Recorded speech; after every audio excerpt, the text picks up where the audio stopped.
Bonjour et bienvenue chez DigiSchool, je suis Nicolas Caselato, votre professeur de français. Dans cette vidéo, nous allons aborder un autre travail d'écriture au bac de français. Je veux parler de la dissertation. Alors, la dissertation, définissons-en l'intérêt. Il s'agit d'une réflexion à la fois personnelle et argumentée qui s'appuie sur une question d'ordre général qui concerne bien sûr l'enjeu de l'objet d'étude qui fait l'objet du brevet, mais aussi des textes qui le concernent. En effet, si l'objet d'étude est le théâtre, la dissertation concernera le théâtre, et ainsi de suite pour tout autre type d'objet d'étude choisi. On disait méthode réflexion personnelle et argumentée. Pourquoi? Parce que la méthodologie veut que vous ayez suffisamment d'exemples, en ne vous limitant pas à ceux du corpus, pour pouvoir faire une bonne dissertation. Une dissertation est un exercice critique et rationnel qui doit être argumenté et surtout très informé.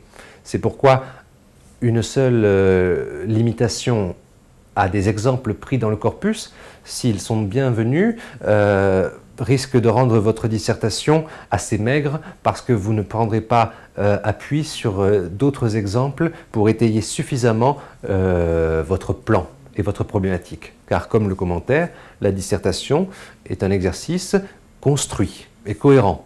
C'est une réflexion argumentée, nous le rappelons, et qui doit être nourrie d'exemples culturels précisément analysés et ne doit pas finalement ressembler à ce qu'on appelle des gloses et des paraphrases d'extraits qui vous sont proposés. Pourquoi dans le théâtre, si l'on vous demande le sujet de dissertation peut être ouvert et vous demandez est-ce que le théâtre peut-il se suffire à être lu? C'est donc penser que la dissertation nous invite, le sujet nous invite à nous demander quelle est la part de la représentation dans le théâtre. La part de représentation, n'oubliez pas que l'objet d'étude du programme de première, c'est théâtre, objet et représentation.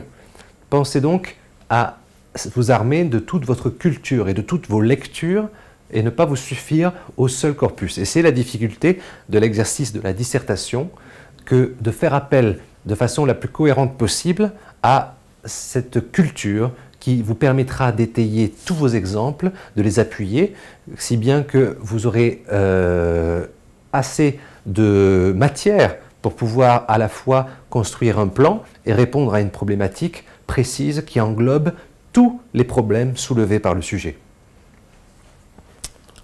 Les pièges à éviter, rappelons-le, et donc une maigre connaissance des textes lus dans l'année et également le risque de la paraphrase, de vous appuyer sur le texte mais finalement ne faire que répéter ce qu'il dit sans jamais vraiment analyser dans le détail. Et les intitulés du sujet de dissertation insistent souvent là-dessus.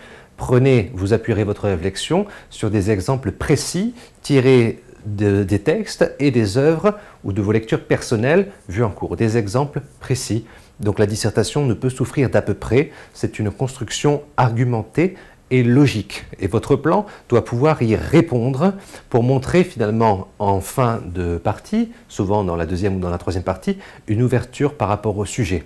Ne vous cantonnez pas au simple plan oui, non, peut-être, d'accord? Voilà, j'espère que cette vidéo vous aura été utile. À bientôt sur DigiSchool.